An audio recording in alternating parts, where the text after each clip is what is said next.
สบายดีทุกคนวันนี้แม่ลุนชิพามากินมะพร้าวนี่เลยต้นมะพร้าวหน้าบ้านต้นมะพร้าวหอมนะทุกคนเดี๋ยวแม่ลุนสิไปเอามะพร้าวมาสู่กินเด้อนะ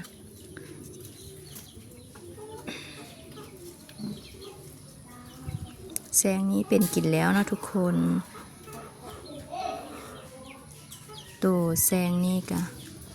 ยังบ่ทันเป็นกินเทื่อเนาะตัวนี้เนาะยังอ่อนอยู่แซงนี่กะยังอ่อนอยู่เนาะมันยังบ่ทัน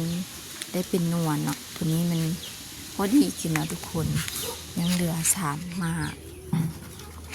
เดี๋ยวแม่รุ่นสิเอาผ้าซับมาให้กินเด้อต้นก็เริ่มสูงละพี่นาก็เริ่มเอาบ่ถึงแล้วหมดหลายๆเนาะหมดแดงน้อยๆเนาะอยู่ต้นมะพร้าวหลาย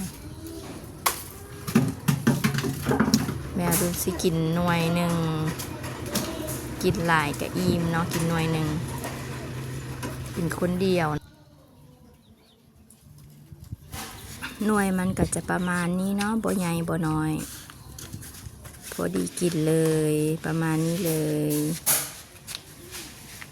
เดี๋ยวแม่รุ่นสิไปซับสุกินเด้อไปปอกสุกิน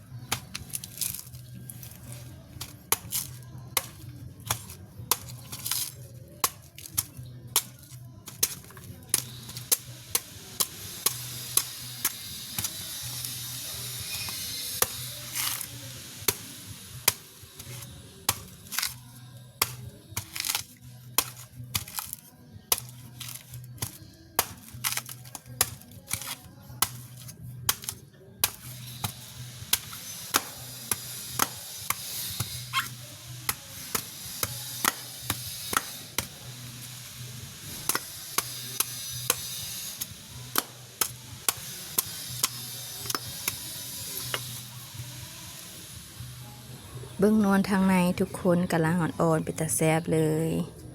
เดี๋ยวแม่อรุณสิปักท่อก่อน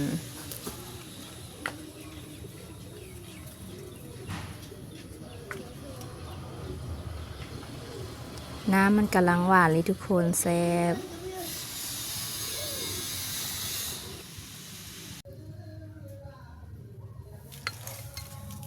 เดี๋ยวแม่อรุณสิพาเบื้องนวลทางในมันเนาะ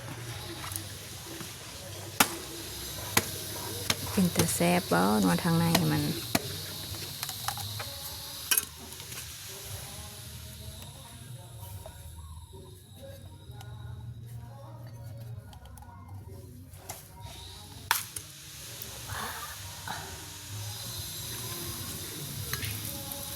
ว้าวทุกคนเบิ่งทางในนวลทางใน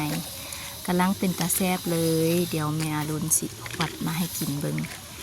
นี่เบิ่งขาวๆเนาะนวลทางในกำลังนุ่มเลยยังบ่ทันแก่ทุกคนมากินน้ำกันเด้อ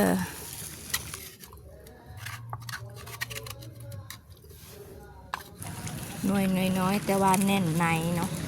น้ำมันก็จะได้ประมาณ2 จอกเนาะน้ำข้างใน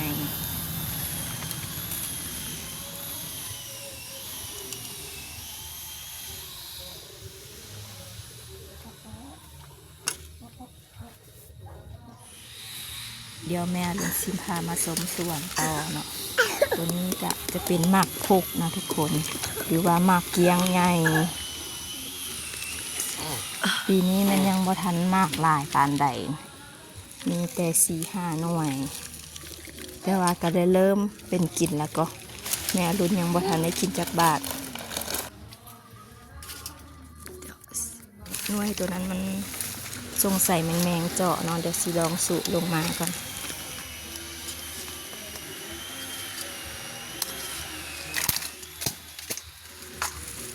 ต้นมะกรูดก็จะประมาณนี้เนาะเพราะว่ากับบ่สูงหลายปานใดเพราะว่าแม่รุ่นไปเอาตูข้าเจ้าการมาการงามัน แต่ว่าต้นแท้ๆของมันหันตูต้นฉบับเป็นทางในเป็นหน่วยใหญ่ๆเนาะทางในจะเป็นสีอ่อนๆแต่ว่าแม่รุ่นมาปลูกแล้วทางในก็เป็นสีขาว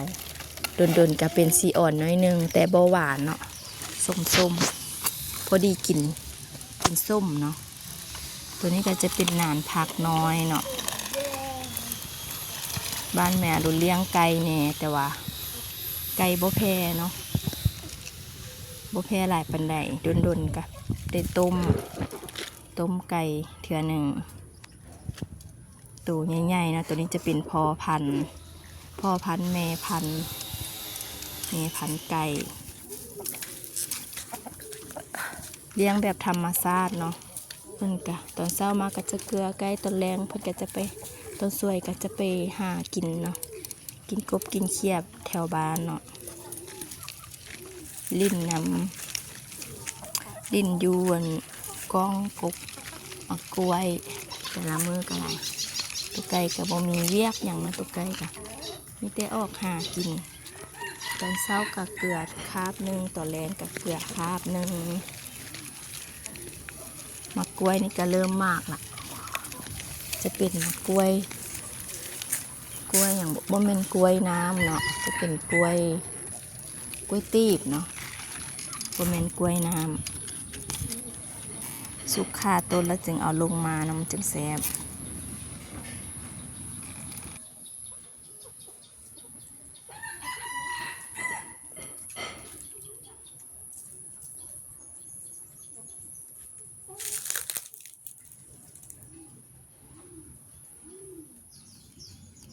อยู่เพื่อนก็เริ่มปลูกต้นกอไผ่เนาะปลูกนอเลี้ยงน้องเนาะหากระเกิดนอยังบ่ทันได้กินเทื่อเนาะคาดว่าปีหน้าจังสิกินปลูกอยู่2 กอเนาะกอนี้ก็มีหลายต้นเติบหลักกำลังโจออกนอ